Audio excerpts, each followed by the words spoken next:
ప్రభునందు ప్రియమైన దేవుని బిడ్డలకు మన ప్రభు అయిన యేసు క్రీస్తు నామమున శుభములు కలుగును గాక. ఈ యొక్క దినమందు దేవుని యొక్క వాక్య ధ్యానము కొరకు పరిశుద్ధ బైబిల్ గ్రంథం నుండి ప్రకటన గ్రంథము 7వ అధ్యాయములో దేవుని యొక్క అద్భుతమైన కార్యము జరిగింది. ఈ యొక్క సంగతి 7వ అధ్యాయంలో చూసినప్పుడు మనకు దేవుని నుంచి వచ్చిన ఆజ్ఞ,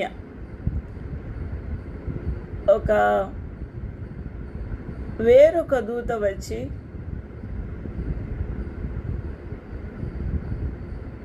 ఆ యొక్క 4 దూతలు వాయువులను బంధించి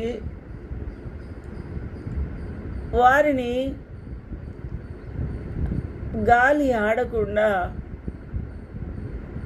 పట్టుకొని ఉండగా, వేరొక దూత, సజీవుడగు దేవుని ముద్ర గల వేరొక దూత సూర్యోదయం నుండి, అనగా సూర్యోదయ దిశ నుండి పైకి వచ్చి ఆ 4 దూతలతో ఇలాగ సెలవిచ్చింది: మేము మా దేవుని దాసులను వారి నొసళ్ళ యందు ముద్రించు వరకు. అనగా దేవుని దాసులు ఎక్కడున్నారు? భూమి మీద ఉన్నారు. ఈ భూమి మీద ఉన్న యూదులలో 12 గోత్రముల నుండి 12,000 మంది, మొత్తము 1,44,000 మందికి మా దేవుని దాసులు వారి నొసళ్ళ యందు ముద్రించు వరకు భూమికైనను సముద్రముకైనను చెట్లకైనను హాని చేయవద్దని బిగ్గరగా సెలవిచ్చెను. నొసళ్ళ యందు దేవుని ముద్రను ముద్రించు వరకు. దేవుని ముద్రతో దిగి వచ్చి ఉన్నాడు ఈ యొక్క దూత.